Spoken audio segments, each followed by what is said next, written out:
he says that, he's asking the question: can we really talk about soft totalitarianism? Is that just this conservative kind of overreaction to what's going on in the academy or in the culture today? And he says this: the poet and literary critic Czesław Miłosz, exiled to the West from his native Poland and as an anti-communist dissident, wrote that Western people misunderstand the nature of communism because they think of it only in terms of might and coercion. And this is so often what happens in a lot of the rhetoric that's going on today, is that if you ever make a claim that, say you're having difficulty keeping your job because your job has a, say, requirement that you support equality in this or that way. I mean, and this is the thing that happens, by the way. I've spoken with a number of people in these kinds of situations where their jobs have, they're evaluated. They have a regular job evaluation, as many jobs do, and within that yearly job evaluation, one of the things that they're evaluated on is their commitment to equality.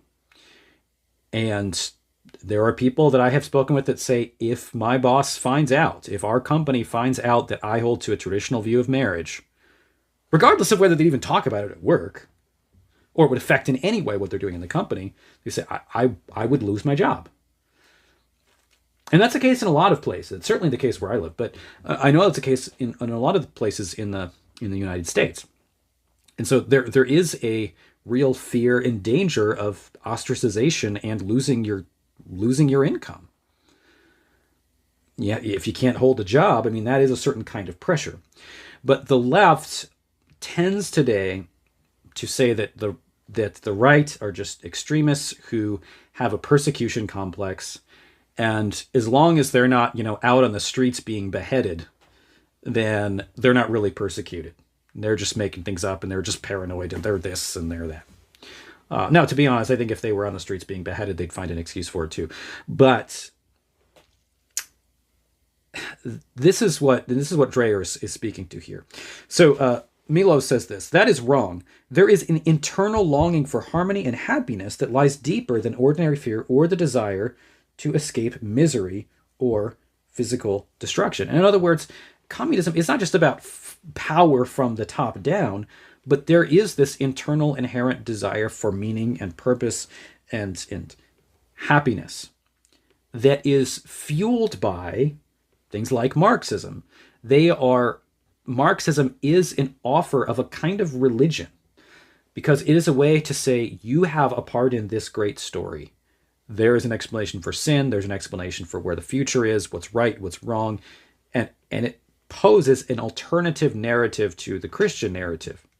Now I'm going to read again a quote. This is from Dreher. He says, today's left-wing totalitarianism once again appeals to an internal hunger, specifically the hunger for a just society, which is a good desire, one that vindicates and liberates the historical victims of oppression.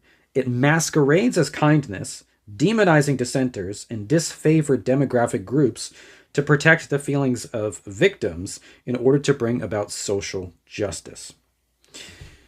The contemporary cult of social justice identifies members of certain social groups as victimizers, as scapegoats, and calls for their suppression as a matter of righteousness. And so this is really the problem with a lot of social justice movements. Not that there is a concern for justice or the liberation of the oppressed. Those things are part of, really, they're part of the Christian inheritance of the West. And I know that I've said that before, and people have criticized me and say that's not a unique Christian idea. It is. I would urge you to read Tom Holland if you want to get a historical take on this. But this desire for the liberation of the oppressed and for justice is a good one. In itself, it's a good one. And it's something in us inherently or internally knows is good. And so what the extremist social justice movements on the far left do today is play into what is that inherent internal knowledge and desire for justice.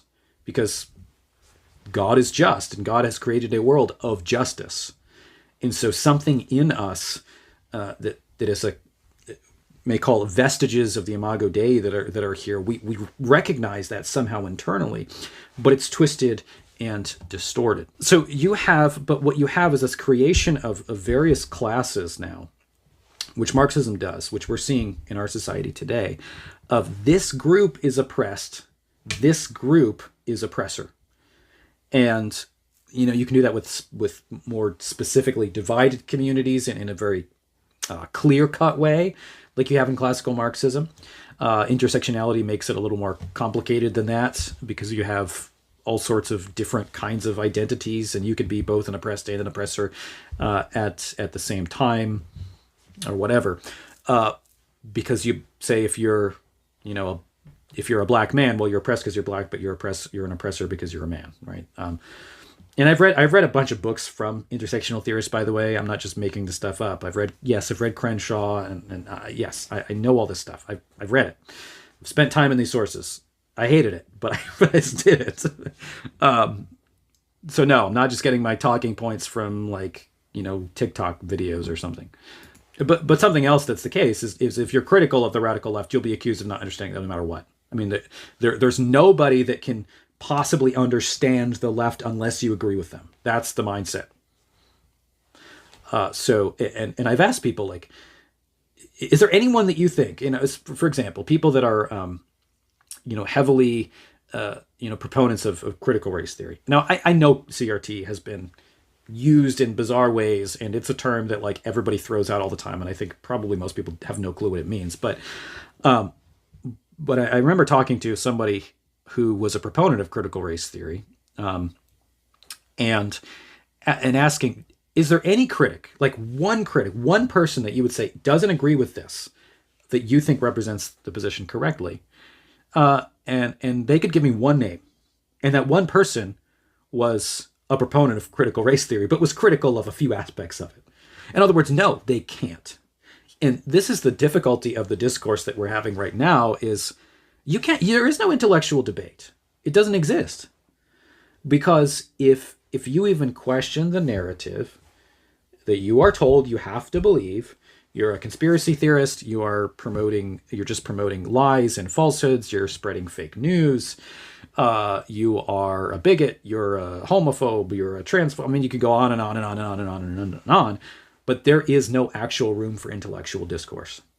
It doesn't exist. Because for the left right now, there isn't such a thing as actually understanding their position and disagreeing. Either you're on their side or you're lying and evil.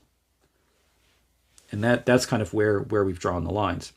And I know it's been said politically that we've really moved from a position of you're on the other side and I disagree with you to you're on the other side and therefore you are evil. And I think that's exactly where we are as a culture, is you are an enemy. You are an enemy. So I think that when Dreher speaks about this as a soft totalitarianism, I think he's exactly correct.